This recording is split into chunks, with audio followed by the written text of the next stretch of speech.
Why? Why do we need unions? So traditionally speaking, the reason that a union was necessary was to get higher wages and safer working conditions. And unions have typically been thought about a lot of times in the sphere of blue collarism.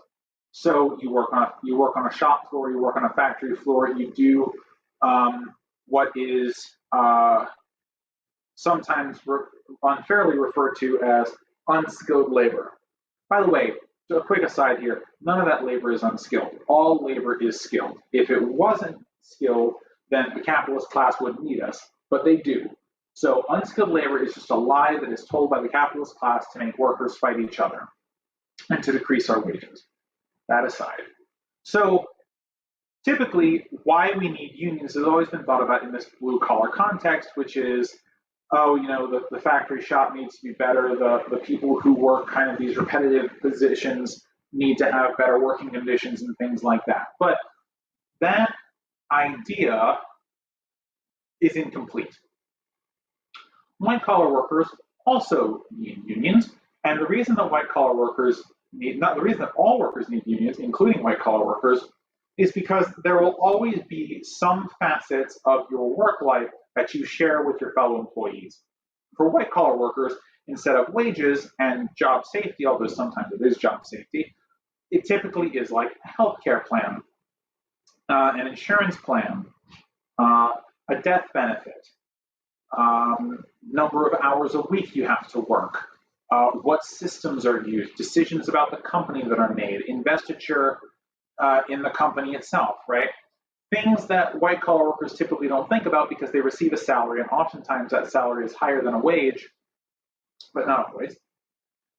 But these are ways that a union can help white-collar workers as well. So it's important that we think about unions outside the traditional dichotomies of blue-collar workers need a union, white-collar workers do not need a union, because the truth is, at the very base level, you will share something with all of your fellow employees, even if you don't work the same general positions as them, even if you don't make the same wage or salary as them, even if you don't work in the same office spaces as them.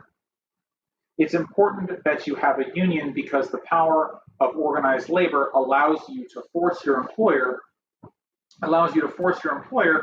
to improve whatever facets of your work life are being used against you or are insufficient for the types of work-life balance that is appropriate for workers. So if you're interested in forming a union, there are lots of resources out there. I'm not the best resource for that, which is why I'm directing you somewhere else. But don't think about yourself as not being qualified to have union representation because you're a white-collar worker or anything like that. The only workers that do not need a union are those workers in the capitalist class, the ones who own the means of production. Otherwise, there is always a way that your workplace can be more representative of the workers, can be more representative of their needs, can adapt to their needs better, and can serve the workers more. It will always, if you don't have a labor union, if the capitalists of your company, if the owners of your company make split decisions, you don't have any influence there. You can't stop them. Each of us fighting alone is unable to take on the corporate machine because the entirety of the resources of the corporation are turned against you, and they hold your employment at the drop of a hat. It's most of us, almost all of us, work at-will employment. If we speak up, we can be fired, and although there are rules to protect us, they often aren't enforced. The only way to protect your rights as a worker is to have a union, whether you're a white-collar worker or blue-collar worker. So don't think about unions in the sense of you need to be a certain type of worker to have them. Every worker can benefit from a union, and that is why have a union.